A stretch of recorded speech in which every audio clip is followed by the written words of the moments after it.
Paul finds he is shrinking. He shrinks from 6 feet to under 5, becoming even shorter than his own wife. Paul first thinks aging is why. He ignores it. But as the time passes, his situation worsens, and now he is smaller than the family cat, which hunts him like prey. To keep him safe, she kicks the cat out.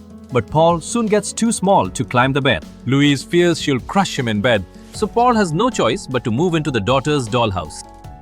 He initially finds this life fun, unaware of the danger, as the cat sneaks back through a hole. Paul stumbles. The scent of blood triggers the cat's sharp hunting instinct. Paul grabs a pin, but it's useless against the cat. To escape the cat, Paul tumbles into the basement. He cries out, but his wife cannot hear him. When she sees the cat, she immediately gets a bad feeling about her husband. She thinks the cat ate Paul and runs upstairs. Paul watches her leave, feeling a sense of pure despair. He wraps himself in a rag he finds and survives the first cold, lonely night in the basement. The next morning, his daughter's voice wakes him up. Paul thinks she is his only hope, rushing to the stairs to call, but his voice is too faint. In this vast, empty space, not even an echo returns. He grabs some chalk to write his name, but the letters look massive from his perspective. To normal people, it's just a scratch. Hoping to find food, Paul recalls that he had set a mousetrap in the basement a month ago now. He needs that cheese to survive, so he uses a heavy nail to trigger the mousetrap. The trap doesn't hurt him. As he eats, a massive spider creeps up on him, but he notices just in time. He brandishes his weapon, forcing the spider to retreat, and it runs away from his sudden movement. After this crisis, Paul knows even tiny creatures could now threaten his own life. He must find a safe place to hide. Finding a cardboard box, he chisels a hole with a nail, crawls inside, and seals it up. Here, Paul finally sleeps well. 10 days pass quickly, but during that time, as nobody comes, he feels abandoned, and the terror he felt initially starts to fade away. He stops worrying about tomorrow, eating when hungry, sleeping in a box, fleeing danger, and waiting for time to pass. He thinks of nothing else but his survival. He goes to his wine cabinet, uses a nail to pry a gap open, and sips on the leaking wine, trying to numb his mind and block out his bleak reality. A spider nearby watches everything happening to him. Paul notices it, realizing with dread that his body is still shrinking. He knows he must kill the spider now, or he won't be able to fight it when he gets smaller. Paul moves toward the spider with his sharp nail, but he slips. The nail drops. Then he falls down right into the fish tank. He is terrified as massive goldfish start swimming straight toward him in the water.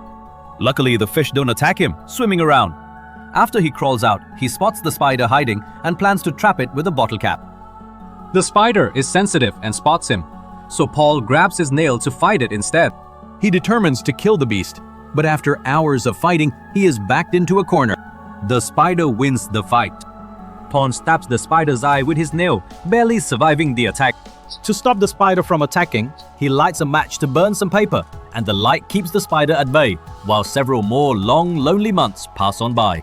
Now smaller than an ant, stairs he once climbed become giant obstacles he simply cannot cross. One day, hearing footsteps, he yells for help, trying to get their attention. It is just a real estate agent, and his voice is too tiny to be heard. He barely avoids being crushed. He realizes that even if his wife searched, she must have given up hope after all this time has passed. She must assume the cat ate him by now. She has no reason to stay in this house. Seeing the dead goldfish in the tank, Paul realizes he will likely die the same silent, lonely death. Just as Paul feels despair, a mosquito suddenly takes flight nearby. Watching it fly out the window, he realizes he might have a chance if he can escape the basement. At 5 millimeters tall, climbing the window is hard, but it is better than dying here. Paul would rather die trying, so he climbs, using his full strength to inch up. At his size, it would take at least 3 days to reach the top. 3 days of no rest, no food for him. With sheer willpower, he reaches the table on day 4, rests, and pushes forward. Seeing a 3-centimeter gap, he knows he must jump to reach the window, since he is doomed anyway. Paul waits, then runs toward the crack. He runs with all of his strength, leaps across the gap, and lands on the other side. Paul hopes to escape via the window, but a massive web blocks the path. A spider waits there. Paul knows it's death, so he skirts the web's weakest edge.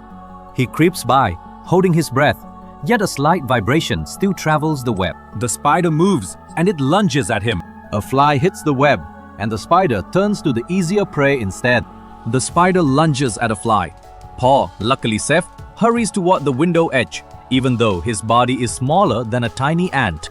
The window mesh is too narrow now. Paw must wait for his body to shrink enough to pass through. And while he waits in the basement, Paw watches the sky, feeling himself shrink. Unsure if death or freedom comes first, he has no choice. Waking in sharp pain, he looks down to see this. An ant gnaws his calf.